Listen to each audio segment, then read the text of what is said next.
વડોદરાને રૂપિયા 538 કરોડથી વધુ રકમના વિવિધ વિકાસ પ્રકલ્પોની ભેટ. કરજણના મોટી, કોરલ અને ભરૂચના ભાલોદ સુધી નવા બ્રિજનું કરાશે નિર્માણ.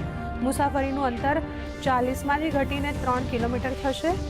જાહેર ટ્રસ્ટોની નોંધણી માટે નવનિર્મિત ચેરિટી ભવનનું કરાયું લોકાર્પણ.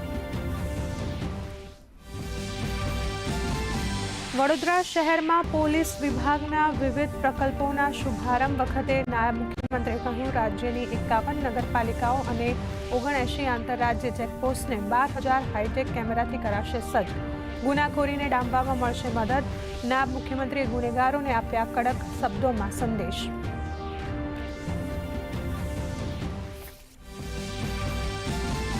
રાજ્યના 17 મહાનગરોમાં આજથી 2 દિવસીય મિલેટ અને પ્રાકૃતિક ફાર્મર માર્કેટનો પ્રારંભ. મહોત્સવમાં 700થી વધુ સ્ટોલ્સ દ્વારા ખેડૂતોને મળશે સીધું વેચાણ પ્લેટફોર્મ.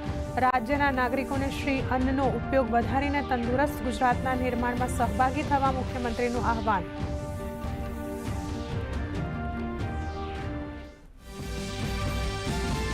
પ્રધાનમંત્રી નરેન્દ્ર મોદીએ ઈરાનના રાષ્ટ્રપતિ ડોક્ટર મસૂદ પેઝેશ્કિયાન સાથે પશ્ચિમ એશિયા તણાવ મુદ્દે કરી ટેલિફોનિક વાતચીત. ક્ષેત્રમાં મહત્વપૂર્ણ ઇન્ફ્રાસ્ટ્રક્ચર પર થયેલા હુમલાની કરી ટીકા.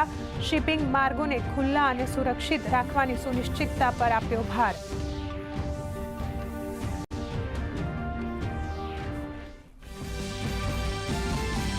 પશ્ચિમ એશિયા સંઘર્ષનો 22મો દિવસ. પેટ્રિયટ મિસાઇલ્સને પશ્ચિમ એશિયામાં તૈનાત કરવાનો અમેરિકાનો દાવો.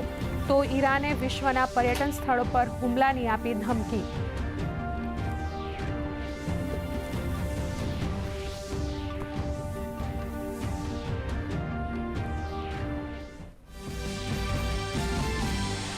માછીમારો માટે રાહતના સમાચાર. માછીમારી બોટના ડીઝલ ભાવમાં ₹22.43નો વધારો પાછો ખેંચાયો. નક્કી થયેલા રાહત દરે જ પ્રાપ્ત થશે ડીઝલ. મત્સ્ય ઉદ્યોગ મંત્રી જીતુ વાઘાણીએ કહ્યું, માછીમારોના કલ્યાણ માટે રાજ્ય સરકાર કટિબદ્ધ.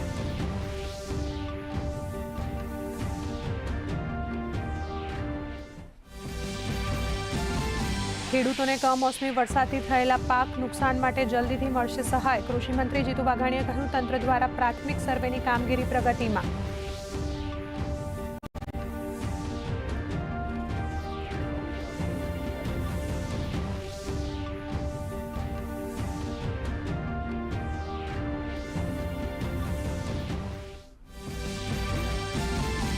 ઉત્તર ગુજરાત, સૌરાષ્ટ્ર અને કચ્છના અનેક સ્થળોએ કમોસમી વરસાદની આગાહી. બનાસકાંઠા, સાબરકાંઠા, પાટણ, મહેસાણામાં સામાન્ય વરસાદ. તો ગીર સોમનાથમાં, અમરેલી, ભાવનગર તેમજ કચ્છમાં હળવા વરસાદનું અનુમાન. ઓડિશા, પશ્ચિમ બંગાળ તેમજ સિક્કિમમાં ભારે પવન સાથે વરસાદનું ઓરેન્જ એલર્ટ જાહેર.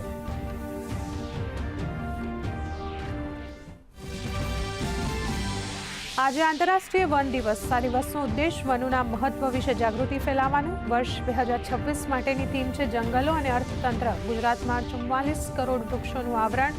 ગત વર્ષની સરખામણીએ ગ્રીન કવરમાં 11.57%નો થયો વધારો. ચોટીલાનું ભક્તિવન અને દૂધરેજનું વટેશ્વર વન પ્રકૃતિ પ્રેમીઓ માટે બન્યા આકર્ષણનું કેન્દ્ર.